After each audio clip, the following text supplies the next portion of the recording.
नमो तस्स भगवतो अरहतो सम्मा सम्बुद्धस्स। नमो तस्स भगवतो अरहतो सम्मा सम्बुद्धस्स। नमो तस्स भगवतो अरहतो सम्मा सम्बुद्धस्स। आज हमें अत्यंत प्रसन्नता हो रही। हम आपके समक्ष आज भोपाल के नज़दीक सांची से 13 किलोमीटर पहले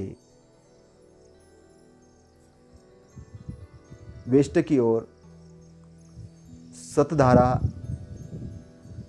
जो स्तूप है उसके बारे में चर्चा करेंगे।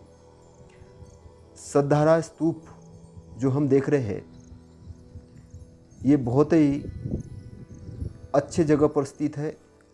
इतनी बढ़िया जगह है कि जहाँ पर आप देख रहे होंगे जो सौंदर्य, जो हरियाली, यहाँ की जो शीतलता है वो एक अलग ही तरीके की है। तथागत सम्यक संबुद्ध इन्होंने विश्व के अंदर में अरहत भी हुए हैं। उन अरहतों की याद में स्तूपों का, उनके जो अस्थियां रहती थी उस अस्थियों पर स्तूपों का निर्माण कराया, ताकि जो भिक्षुगण, उपासकगण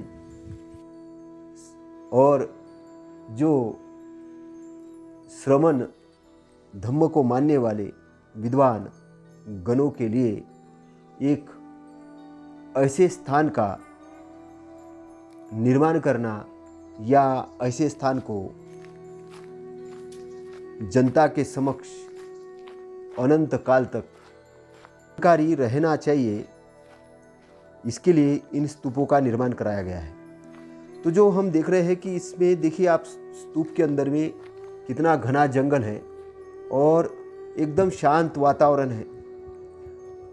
यह ऊर्जा का स्रोत है। यहाँ पे भिक्षुगण रहते थे और वो ध्यान साधना करते थे। आसपास में इसका बहुत बड़ा इम्पैक्ट होता था, क्योंकि धम्म प्रचार के लिए वो आसपास में जाते थे। ये आप जो नदी देख रहे हैं इसको सतधारा या सहस्त्र नदी भी कहते हैं।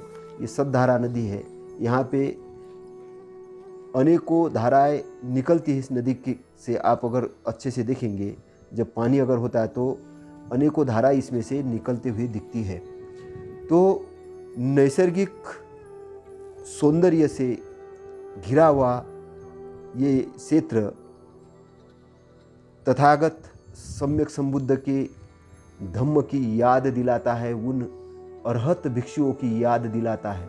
और ये एक ऐसा स्थान है जहाँ पर करीबन 55 के आसपास स्तूप है और बाकी लगभग स्मारक है। ऐसी कुल संख्या 70 के आसपास बताई जाती है।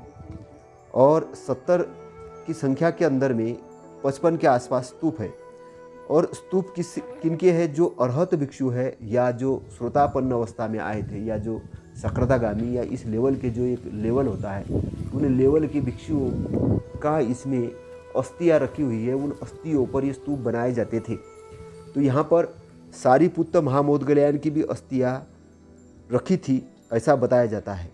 ये जो स्थान आप देख रहे हैं ये शून्यागार इसको माना जाता है और ये बड़े फर्स्ट नंबर के स्तूप के अंदर में है। यहाँ पर भिक्षु बारिश के समय में ध्यान करते थे या एकांत में जाके ध्यान करते थे और वो ये आभास करते थे कि अरहत भिक्षुओं के अस्थियों के समक्ष हम एक अपनी ऊर्जा को एकत्र कर रहे हैं, हमें भी अरहत पद प्राप्त होगा, हम भी दुख से मुक्त होंगे। इस आशा और भावना और विश्वास के साथ में यह ध्यान संपन्न होता था उनका। तो हम एक देखते हैं कि एक स्थान बहुत ही बढ़िया स्थान है, नैसर्गिक स्थान है और इस स्थान पर जाना चाहिए, जाते रहना चाहिए। छुट्टियों के दिनों में प्राकृतिक सौंदर्य इसका बहुत अच्छा है और इसको बनाने के लिए भी शासन और सरकार इस पे ध्यान दे और बौद्धिस्ट लोग खास तौर से इसमें जाते रहे, यहाँ पर कार्यक्रम का आयोजन करते रहे और कार्यक्रम का आयोजन करते हुए यहाँ का प्रचार प्रसार भी करें, क्योंकि बहुत ज़रूरी है इन स्थानों का चारों तरफ प्रचार प्रसार करना। आप देखेंगे बहुत ग्रीनरी वाला स्थान, बहुत ही बढ़िया रास्ते, बहुत ही बढ़िया तरीके का यहाँ पे वातावरण और एक नैसर्गिक वातावरण के साथ यहाँ कर अगर आप सजगता के साथ चलते हो, पूरा ध्यान देकर चलते हो, तो आपको आभास होगा एनर्जी का।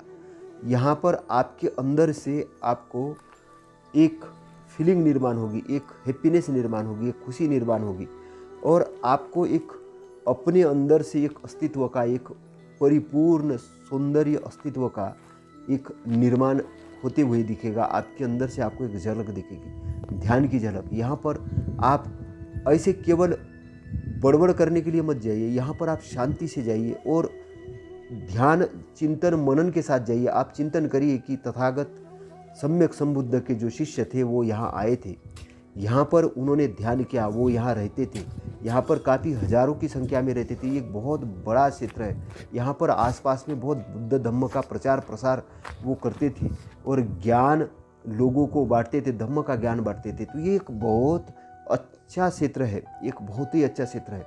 चारों तरफ यह भी जितना भी जंगल दिख रहा है ये तो बहुत काट लिया गया है। उस समय अगर देखा जाए तो इसका बहुत घना रूप रहा होगा। यहाँ पर बहुत सारे जंगली पशु पक्षी और बहुत सारा अच्छा सौंदर्य रहा होगा। यहाँ पर हम देखें तो ये आसपास का पूरा क्षेत्र एक अपने आप में एक अलग ही सौंदर्य वातावरण लिए हुए है, जो एक अलग एनर्जी प्रदान करता है, एक अलग से आंतरिक रूप से एक अलग ही ऊर्जा का निर्माण करता है। और हम देखते हैं कि हमें एक आंतरिक रूप से एक शांति का निर्माण होता है। तो ये सद्दारा है जिसके बारे में संक्षेप में हमने बताया। आप जाके देखिए, ज़रूर देखिए। ये भोपाल और सांची के बीच में सतधारा आता है और ये करीबन वहाँ से 13 किलोमीटर सांची रहता है और भोपाल से सीधा रोड जाता है। आप गूगल मैप में देख सकते हो। आपका मंगल हो, आपका कल्याण हो इन्हीं मंगल कामनाओं के साथ। नमो बुद्धाय, नमो धम्माय, नमो संघाय। साधु साधु साधु।